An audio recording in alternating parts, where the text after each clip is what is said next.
Hola, ¿cómo estás? Antes de empezar con este episodio, te quería invitar a escuchar este podcast en nuestro canal de YouTube, Grandes Iconos de la Historia, y a suscribirte si te gusta nuestro contenido, ya que realmente esta es una forma de colaborarnos y ayudarnos a crecer. De todas maneras, el contenido continuará estando disponible en Spotify para todas aquellas personas que deseen seguir oyéndolo allí. Hola, esto es Grandes Iconos de la Historia, el podcast donde abordaremos las biografías más interesantes de las personas más influyentes de nuestra historia y cómo llegaron a serlo. En el episodio de hoy, les traemos al ícono elegido por el ganador de nuestro sorteo en Instagram, Ignacio Well. El ícono elegido fue Eva Duarte. María Eva Duarte nació un 7 de mayo de 1919, hace 100 años, en la localidad bonaerense de Los Toldos, en el seno de una familia ilegítima según los cánones de la época. Juan Duarte, el padre de Eva, mantenía dos familias, una ilegítima en Chivilcoy con esposa legal, Adela Duarte, y sus 6 hijos, y otra ilegítima en Los Toldos, con Juana Ibarguren, con quien tuvo 5 hijos, siendo Eva la menor. Los 5 vivieron junto a su madre en una de las estancias del hombre. Esta era una costumbre muy extendida en la época entre las familias acaudaladas. Por ese entonces, la ley argentina establecía una serie de calificaciones infames para las personas si sus padres no habían contraído matrimonio legal. Se los llamaba hijos ilegítimos. Una de esas calificaciones era la de hijo adulterino, la cual hacía constar en las partidas de nacimiento de los niños. Ese era el caso de Evita, quien en 1945 logró que se destruyera su partida de nacimiento original para eliminar esa marca tan dolorosa en su vida. Sin embargo, en 1926, la vida cambió para Eva y sus hermanos. Juan Duarte falleció el 8 de enero a causa de un accidente automovilístico ocurrido en el ingreso a Chivilcoy. Al conocer la noticia, toda la familia de Eva viajó hasta allí para participar del velorio, pero fueron echados con escándalo por la llamada familia legítima. Solo la intervención del entonces intendente, cuñado del fallecido, logró que pudieran acompañar el cortejo hasta el cementerio. Allí comenzaron las penurias económicas de Evita y de sus hermanos, que debieron trasladarse a una pequeña vivienda en Los Toldos, de apenas 2 ambientes, donde en la actualidad se erige la Casa Museo Eva Perón, reinaugurada allí oficialmente. Estos hechos calaron hondo en la personalidad de Evita, y según ella misma escribió en La razón de mi vida: para explicar mi vida de hoy tuve que ir a buscar, en mis primeros años, los primeros sentimientos. He hallado en mi corazón un sentimiento fundamental que domina desde allí, en forma total, mi espíritu y mi vida. Ese sentimiento es mi indignación frente a la injusticia, señaló. En 1930, en tanto, la familia se mudó a Junín, ubicada a 50 kilómetros, donde Juana Ibarguren se estableció como costurera, mientras que los hermanos mayores comenzaron a trabajar, llevando de esa manera a mejorar la situación económica de la familia. Eva, en tanto, cursó sus estudios primarios en la escuela Catalina Larrault, terminando en 1934 los mismos.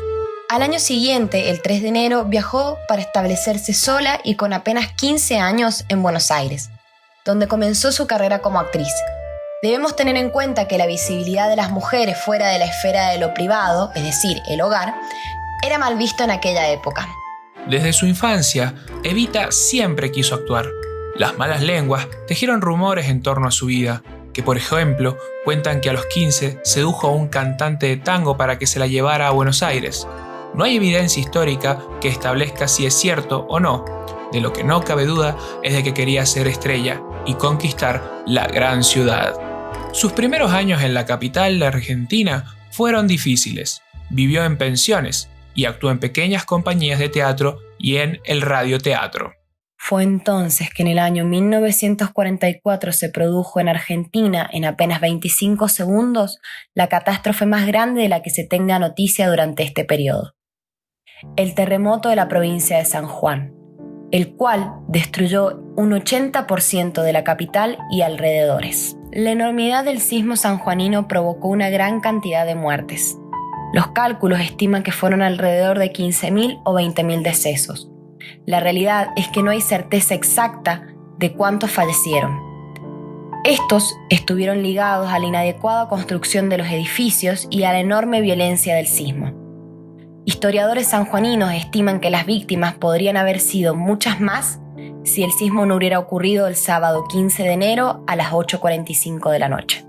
La provincia estaba prácticamente en ruinas, y ante los tiempos más duros, la gente sacó lo mejor de sí para asistir a las víctimas de manera inmediata. Se recibió ayuda de la provincia vecina de Mendoza y del país vecino Chile. El Departamento de Trabajo y Previsión se encargó de centralizar la ayuda para las víctimas de San Juan. Se iniciaron campañas con la finalidad de recaudar fondos para brindar ayudas a la reconstrucción y para las familias, algunas destrozadas por los daños ocasionados. Esto llevó a la provincia a crear un plan regulador urbano, aunque la reconstrucción de la provincia no se inició hasta 1956. En posteriores campañas políticas se reclamaría por el dinero destinado para los sanjuaninos. Fue entonces que la comunidad artística de la ciudad de Buenos Aires también se unió a la movilización en el Luna Park, realizando un festival artístico a beneficio de las víctimas del terremoto. Fue allí donde se produjo el primer encuentro entre Eva Duarte y Juan Domingo Perón, quien estaba a cargo de la Secretaría de Trabajo y Previsión por aquel entonces. Perón impulsó un acto multitudinario en solidaridad con las víctimas del terremoto y allí hubo un encuentro público con Evita. Se dice que fue entonces cuando se conocieron, pero por los dichos del nuevo presidente seguramente había sido unos días antes en la Secretaría de Trabajo y Previsión, como se muestra en la reconocida película de cine argentino del 2011, Juan y Eva. Lo cierto es que desde ese acto su relación se hizo cada vez más frecuente.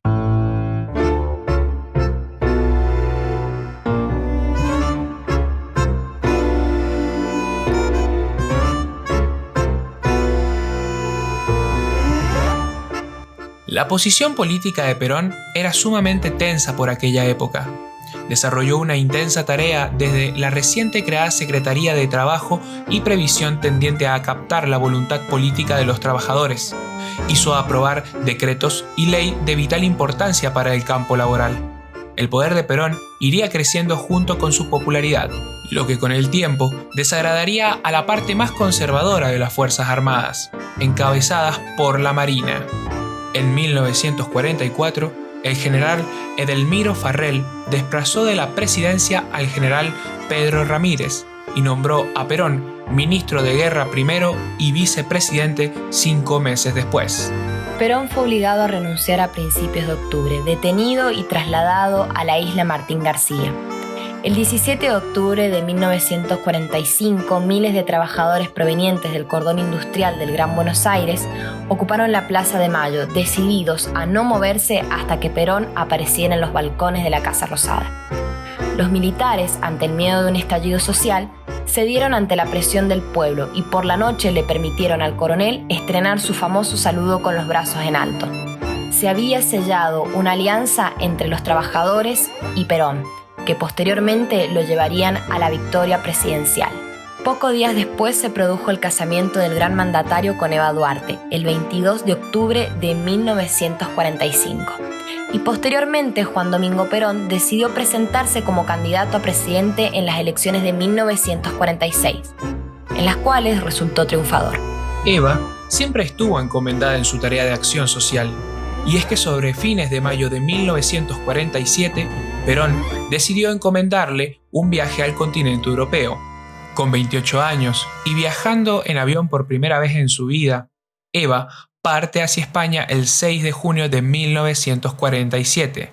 2 días después, y tras un auspicioso arribo, recibe la Gran Cruz de Isabel la Católica y pronuncia un histórico discurso en la Plaza de Oriente en Madrid, ante la presencia de más de 300.000 personas. La gira continuó por Italia, el Vaticano, Portugal, Francia y Suiza. Mi nombre se ha vuelto el grito de las mujeres de todo el mundo. Es hora de que tengamos iguales derechos que los hombres, sostuvo Eva. Uno de sus logros más destacados fue la promulgación de la Ley de Sufragio Femenino en 1947. El 9 de septiembre de ese año se sancionó la Ley número 13.010, también conocida como Ley Evita, que le daba el derecho político y habilitaba a todas las mujeres de la Argentina a votar. Este fue, además, el primer paso para la incorporación formal de las mujeres en el ámbito político nacional. Por otro lado, desde su lugar de primera dama y como presidenta de la recién creada Fundación Eva Perón, se ocupó de la labor asistencialista del Estado, reemplazando a la antigua sociedad de beneficencia liderada por la Iglesia Católica y las mujeres de la alta sociedad. Esta fundación obtuvo su personería jurídica en julio de 1948 y funcionó hasta 1955, cuando fue saqueada tras el golpe de Estado. La institución se ocupó de brindar becas y ayudantías de estudio, crear hogares de ancianos, escuelas hogares para niños necesitados, hospitales, escuelas, la famosa escuela de enfermeras, proveeduría de alimentos y muchas otras obras destinadas a mejorar el nivel de vida de los estratos urbanos más carenciados. Mientras vivió, su fundadora se ocupó personalmente de muchas de las responsabilidades. Incluso atendía durante horas a gente que llegaba de todo el país con pedido de ayuda en su propia oficina. Cabe destacar que el sector eclesiástico comenzó a sentirse molesto y desplazado por la labor de ella, ya que hasta entonces la asistencia de los menos favorecidos estaba a su cargo, con una clara intención evangelizadora. Los fondos de la fundación provenían de aportes de distinta índole. Estaban los obligatorios impuestos por leyes nacionales sobre los jornales de los obreros argentinos 2 veces al año, un porcentaje de las entradas anuales de actividades administradas por el Estado, Lotería Nacional, los casinos y las carreras de caballos, donaciones gremiales y las donaciones de empresas privadas, aparentemente voluntarias, pero constituyendo en la práctica casi un requisito para funcionar sin problemas con el gobierno peronista. También recibía fondos del Estado y utilizaba inmuebles, personal y medios de transporte del mismo. Un decreto del Poder Ejecutivo dispuso que los sobrantes de las partidas de cada ministro se transfiriesen a la fundación, y pese a que fue objetado por el Tribunal de Cuentas, igual fue aplicado. Fue por su ardua administración en la institución y por su cercanía con el pueblo obrero lo que llevó a una multitud convocada por la Confederación General del Trabajo a aclamar por Perón con Evita el 22 de agosto en 1951 en el Cabildo Abierto del Justicialismo, ante lo cual debió de responder a las masas. Todo lo que hice, no lo hice nunca por ocupar una posición política en mi país. Y es que estando el general Perón en el gobierno, el puesto de vicepresidenta no es más que un honor. ¿Y yo a qué más aspiro? Nada más que al honor del cariño de los humildes de mi patria. Fuerte fue la exclamación de los convocados que pedían por su vicepresidencia, pues en las calles se oía al unisonido: ¡con Evita! Su candidatura no fue posible, pero quedó completamente en evidencia el peso político y social de su figura. Por desgracia, los esfuerzos de Evita se vieron interrumpidos ante una enfermedad ya instalada, por la que el 6 de noviembre de 1951 fue operada en el recientemente inaugurado Hospital Público Policlínico Presidente Perón de Avellaneda. 5 días después, los argentinos concurrieron a las urnas. Aún debilitada por la enfermedad, publicó 2 libros: La razón de mi vida en 1951 y Mi mensaje en 1952. Evita padecía de cáncer de cuello uterino, el cual finalmente acabó con su vida el 26 de julio de 1952, a los 33 años. La conmoción de la población fue total. Millones de personas salieron a las calles a demostrar su pesar y acompañar los restos de la señora, en lo que fue uno de los actos más masivos de la historia de nuestro país. Luego, su cuerpo fue embalsamado y colocado en la sede central de la CGT, donde descansaría hasta el final del gobierno peronista. Las pasiones que Evita despertó fueron tan fuertes de un lado como del otro. La prueba de ello se manifestó cuando, tras el golpe militar de 1955 que depuso el segundo gobierno de Perón, el cuerpo de Eva fuese secuestrado, salvajemente ultrajado y enviado al exterior para ser sepultado en una tumba anónima. Durante 15 años se ignoró el paradero de sus restos.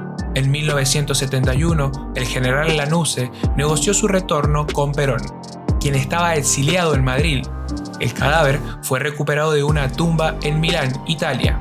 Le faltaba un dedo, presentaba marcas de golpes en el rostro, quemaduras de cigarrillos y fracturas en múltiples huesos. Finalmente, durante el gobierno de la tercera esposa de Perón, María Estela Martínez, en 1974, el cadáver fue retornado al país y ubicado en la Quinta Presidencial de Olivos, para luego ser entregado a la familia Duarte en 1976, durante el autodenominado Proceso de Reorganización Nacional. Eva Duarte, una mujer que con su voluntad y perspicacia logró dedicar sus últimos años a la lucha por la igualdad y el bienestar social. Sin duda alguna, la mujer más influyente de la historia argentina y una de las más importantes del siglo XX en el mundo. Amada por los suyos, se convirtió en un símbolo de justicia social y de controversia para los sectores liberales. Soy Juan Manuel Pérez. Y yo, Mica México. Gracias por escuchar. Les deseamos conciencia social y solidaridad. Si te gustó el podcast, compartilo con un amigo. Eso nos ayudará a crecer y será una forma de aportarnos para continuar con nuestro contenido. Segundo, te invitamos a conocer a nuestra colaboradora en investigación, Micaela México, en su Instagram, @micamexico con J. Por mi parte, puedes seguirme en mis canales de YouTube, iTunes y Spotify. También puedes seguirme en mis redes sociales de Instagram, Twitter y Facebook, donde subo mucho contenido extra. Podrás encontrarme como grandes íconos de la historia en todas ellas. Desde ya, gracias y nos estamos escuchando.